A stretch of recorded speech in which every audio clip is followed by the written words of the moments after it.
27절에서 38절 말씀입니다. 마가복음 8장 27절에서 38절입니다. 조금 긴 본문입니다. 우리 함께 살아계신 하나님의 말씀을 이 자리에서 함께 고백드리겠습니다. 마가복음 8장 27절로 38절입니다. 함께요. 예수와 제자들이 빌립보 가이사라 여러 마을로 나가실새 길에서 제자들에게 물어 이르되 사람들이 나를 누구라고 하느냐? 제자들이 여짜와 이르되 세례 요한이라 하고 더러는 엘리야 더러는 선지자 중에 하나라 하나이다. 또 물으시되 너희는 나를 누구라 하느냐? 베드로가 대답하여 이르되 주는 그리스도시니이다 하매 이에 자기 일을 아무에게도 말하지 말라 경고하시고 인자가 많은 고난을 받고 제사장들과 대제사장들과 서기관들에게 버림바 되어 죽임을 당하고 사흘 만에 살아나야 할 것을 비로소 그들에게 가르치시되 드러내놓고 이 말씀을 하시니 베드로가 예수를 붙들고 항변하매 예수께서 돌이키사 제자들을 보시며 베드로를 꾸짖어 이르시되 사단아 내 뒤로 물러가라. 내가 하나님의 일을 생각하지 아니하고 도리어 사람의 일을 생각하는도다 하시고 우리와 제자들을 불러 이르시되 누구든지 나를 따라오려거든 자기를 부인하고 자기 십자가를 지고 나를 따를 것이니라. 누구든지 자기 목숨을 구원하고자 하면 잃을 것이요 누구든지 나와 복음을 위하여 자기 목숨을 잃으면 구원하리라. 사람이 만일 온 천하를 얻고도 자기 목숨을 잃으면 무엇이 유익하리요? 사람이 무엇을 주고 자기 목숨과 바꾸겠느냐? 누구든지 이 음란하고 죄 많은 세대에서 나와 내 말을 부끄러워하면 인자도 아버지의 영광으로 거룩한 천사들과 함께 올 때에 그 사람들을 부끄러워하리라. 아멘. 하나님을 예배할 수 있도록 허락해 주신 주님께 영광을 올려드립니다. 아멘. 사명은 맡겨진 임무라고 하는 뜻이죠. 그래서 선교의 미션은 이 사명에서 나온 말입니다.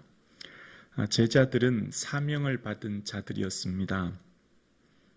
예수님처럼 제자들도 그 사명의 길을 가는 사람이 제자들이었습니다.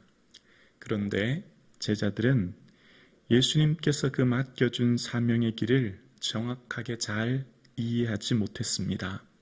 예수님과 함께 공생의 길을 살아가시는 그 예수님의 모습을 보면서 제자들이 예수님의 모습을 조금 오해했던 것을 보게 되어집니다.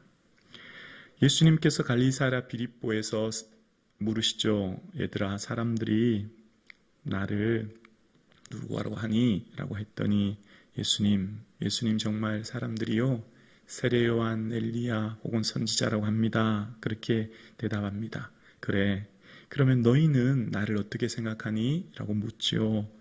그럴 때 베드로가 주는 그리스도십니다. 라고 대답합니다. 사람들이 말하는 예수 그리스도보다 더 중요한 것, 너가 어떻게 주님을 생각하니? 물으시는 대답 앞에 주님은 그리스도십니다. 라고 대답합니다. 그리스도는 기름 부음 받은 자라는 뜻인데요. 구약에 보면 기름 부음 받은 사람은 하나님의 특별한 은혜를 입어서 세우는 사람입니다. 선지자나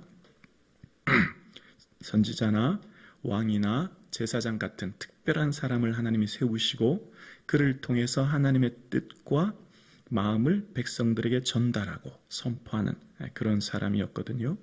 그래서 이 그리스도라고 하는 것은 다시 말하면 히브리어로 메시아라는 뜻인데, 근데 이 신약에 와서는 뜻이 조금 달라져요. 신약에 와서는 어떤 의미가 있냐면 종말에서 이스라엘을 구원할 사람이란 뜻이에요. 무슨 말이냐면 이때 당시 과거로부터 페르시아, 바벨론, 그리스, 로마 시대를 지나오면서 그들이 메시아로 고백하는 것은 이 억압받는 우리의 삶을 예를 들면 지금 같은 로마 정부 같은 이런 정부를 메시아가 와서 그 모든 로마의 군사와 정치와 모든 사람들을 무찌르고 그 로마의 모든 억압받는 강대국을 무찌른 후 메시아가 이 땅에 하나님 나라를 세워서 하나님께서 통치하고 다스리는 나라라고 생각했던 거예요. 그러니까 그리스도, 베드로가 주님은 그리스도입니다라고 고백했던 것은 예수님 따라다녀 보니까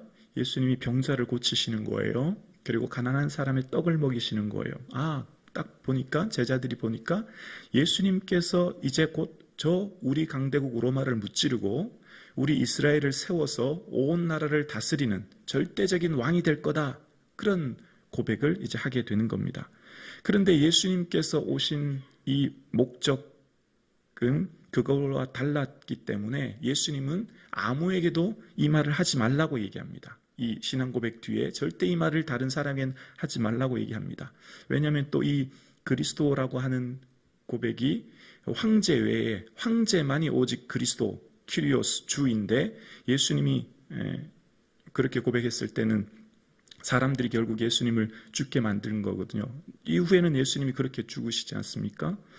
그러니까 예수님께서 오신 목적이 로마 정부를 무찌르고 가난한 사람을 먹이고 병자를 고치고 권세와 능력 있는 힘을 일으키시는 하나님의 아들이라고 베드로가 그리고 제자들이 고백했던 겁니다.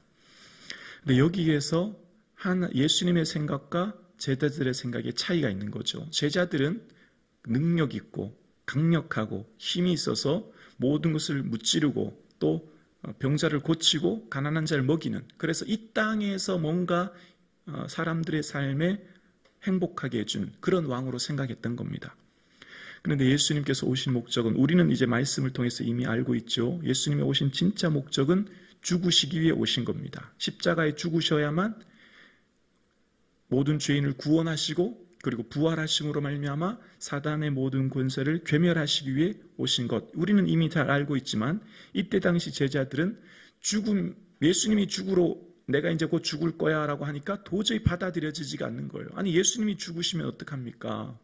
예수님이 이 땅의 모든 로마 정부를 무찌르고 이 땅의 모든 병자를 고치고 가난한 자를 먹이셔야 되는데 죽다니요. 이게 지금 도저히 받아들여지지 않는 것입니다.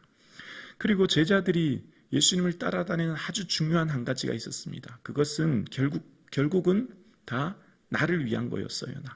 예수님이 결국은 로마를 무찌른 후에 온 우주와 만물의 왕이 될 때, 통치자가 될 때 제자들은 예수님 덕 보려고 예수님의 우편이나 좌편에 앉아서 뭔가 하려고 예수님을 따라다녔고, 그래서 예수님을 그리스도, 메시아라고 고백했던 겁니다.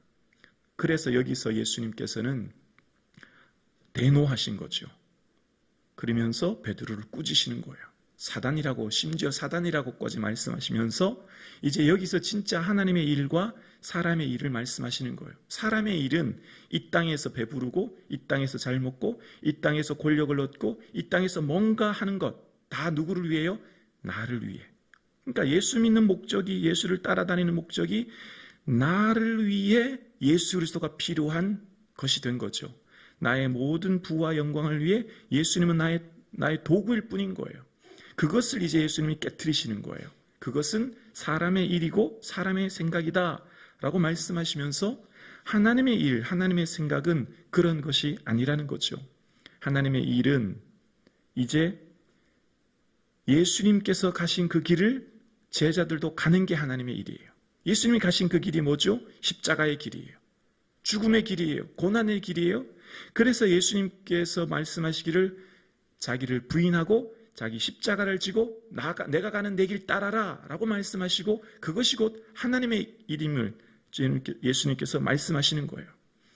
그러면서 예수를 믿는 목적은 예수 그리스도를 위해 내가 존재하는 거예요. 예수 그리스도를 위해 내가 오늘 살아가는 거예요. 예수 그리스도의 그 가신 길을 가기 위해 내가 오늘 우리가 이 땅을 지금 존재하는 거예요. 그래서 그 길은 고난의 길인 거예요. 고난의 길. 그 길은 결코 레드카펫이 깔린 영광의 길이 아니라 이 땅의 삶의 길은 가시밭 길이요 고난의 길인 것입니다. 그 고난의 길을 가는 이유와 목적은 바로 예수님께서 가셨기 때문에, 그 길이 생명의 길이기 때문에 제자들은 그 길을 가야 했고, 제자들이 그 길을 감으로 말미암아 그 길 속에서 생명이 잉태되고 그 길 속에서 이 땅에 하나님 나라가 이루어지기 때문이에요. 오늘 살아가는 우리의 삶에 예수 그리스도를 주로 고백하는 이유는 예수님의 가신 그 길을 가기 위해, 그 고난의 길을 가기 위해, 그 십자가의 길을 가기 위해 우리가 예수를 믿는 것이요, 이 길 속에 생명이 있음을, 이 길 속에 영광이 있음을, 이 길 속에 하나님께서 나타나신 사명의 기름을 알기 때문에 이 길을 가는 줄로 믿습니다. 그래서 예수님께서 가신 그 예루살렘을 올라가시기 위해 예수님도 굳게 결심하셨다고 이후에 말씀하시는 거예요. 그 길은 결코 쉬운 길이 아니기 때문이에요.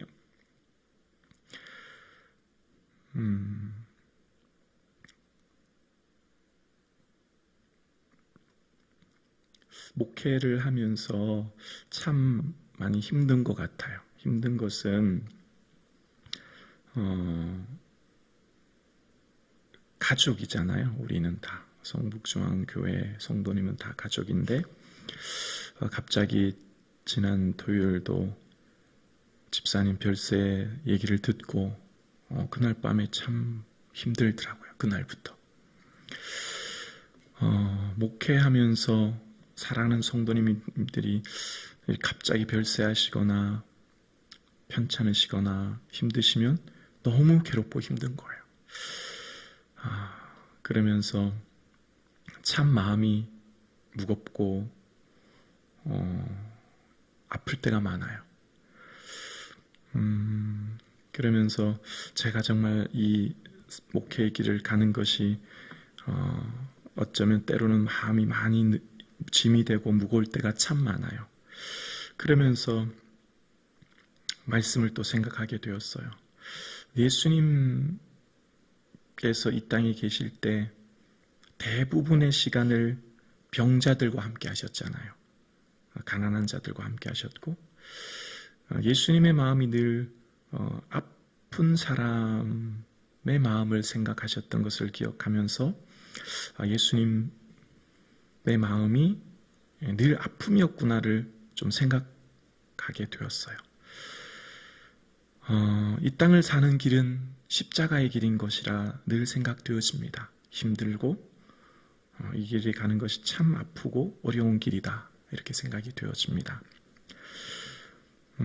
오늘 새벽 예배 드리시는 우리 사랑하는 성도님, 교회를 위해 기도해 주시고 또 환우들을 위해 기도해 주시고 또 지금도 병상에 누워 계신 우리 집사님, 권사님들 계시잖아요. 기도해 주시고 함께 마음을 나누어 주시면 감사하겠습니다.